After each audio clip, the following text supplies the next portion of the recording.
Welcome to The Explainer. There's this really strange feeling in the air right now, isn't there? You look at the news, the stock market's just soaring, hitting record after record. But then you look at your own bank account and, well, it's telling a totally different story. Today, we're going to dig right into that. What is this great disconnect all about? All right, let's just lay it out. On one side of the coin, you've got Wall Street popping champagne. I mean, the S&P 500, the NASDAQ, they're hitting record highs. It's a party. But then, you look at the other side. How are everyday Americans feeling? Well, consumer sentiment has absolutely cratered. We're talking an all-time low. Think about that for a second. That's lower than after 9/11, lower than during the 2008 crash, even lower than the absolute depths of the pandemic. It's wild. So how can both of these things be happening at the exact same time? It just doesn't add up, right? It's the biggest economic puzzle right now, and we're going to try and solve it. Okay, so to get to the bottom of this, let's start with Wall Street. Why are the markets so happy? Turns out it really comes down to three big reasons. First up, reason number one is something investors are calling a fragile peace. Basically, there have been some good signs on the world stage, some hints that big international tensions might be cooling down. And if there's one thing the market absolutely hates, it's uncertainty. So even a tiny signal that things are getting calmer, that's like a huge green light for investors to start buying. Reason number two, oh yeah, it's the tech engine. It is just roaring back to life. We're seeing semiconductor stocks, software stocks. They're all climbing together. And you know what's behind it all? The AI boom is not just hype anymore. It's the real deal, spreading out and creating actual massive profits for these companies. And number three, you just have to look at the earnings reports. They have been a huge, huge catalyst. We're not just talking about one or two companies. Look at this. Tesla's profits, they jumped by triple digits. Philip Morris had its best stock gain in over a year. And then you have a company like GE Vernova hitting new highs because orders are up 71%, all because everyone needs more data centers for, you guessed it, AI. So you can see how it all comes together. A chief investment officer, Rick Gardner, he put it perfectly. He said, you've got this combination of better headlines from around the world, investors who are just plain tired of all the wild swings, and a really strong start to earnings season. Put it all together, you've got a perfect recipe for stocks to just shoot for the moon. All right, so that's the view from Wall Street. It's all sunshine and optimism. But that brings us back to the big question. Why does it feel so different for the rest of us? Well, for one, there's the sticker shock. You feel it every time you go to the grocery store, and you definitely feel it at the gas pump.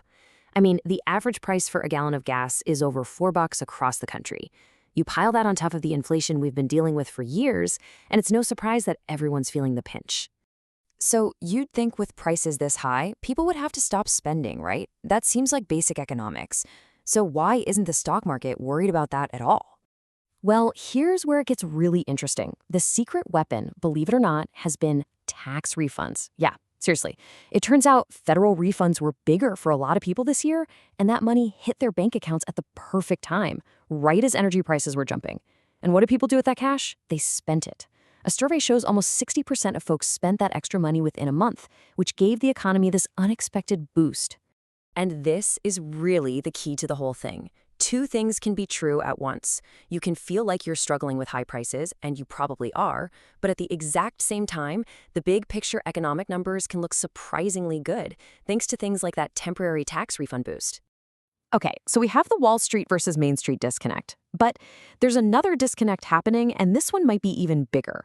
It's not just about money, it's about politics, and how our political beliefs literally change the way we see the economy. Just look at this chart. This is just wow. This poll asked people a simple question. Do you think the stock market will be higher in the next 6 months? Among Republicans, a whopping 81% said yes, optimistic. Among Democrats, only 35%. That's a massive gap. It really shows how much our view of the economy can depend on who's in charge in Washington. And this isn't just about feelings. This political bias can actually cost you real money. Wall Street, of course, found a way to capitalize on this. They created these funds, these ETFs, that let you invest based on your politics. There's a MAGA fund and a Dems fund. But how did they do? Well, the MAGA fund has trailed the simple, boring S&P 500 by 75 points. 75! And its fees are 26 times higher. The Dems fund didn't do so great either. It turns out letting your politics pick your stocks can be a really expensive mistake. So, what's the takeaway here? Well, academics and pretty much all of market history will tell you the same thing, and it's super clear. Trying to play the market based on who's in office is a losing game. The data says the smartest thing you can do is just stay invested for the long haul. All right, so where do we go from here? We have these two completely different stories playing out at the same time. You've got the market's party and the consumer's pain. Which one gives? The key thing to watch for next are these big economic reports, specifically something called the Purchasing Managers Indexes, or PMI. Now, I know that sounds super technical, but all it is a big survey. It asks businesses, hey, are things getting better or worse? And their answers give us one of the best, most up-to-date pictures of whether the economy is actually expanding or starting to contract. And that leaves us with the big unanswered question. Is the stock market right? Is all this optimism a sign that things are about to get better for all of us? Or is that anxiety we're all feeling on Main Street the real story, a warning sign that the market is just completely missing? Something's got to give, and we're about to find out which one it's going to be.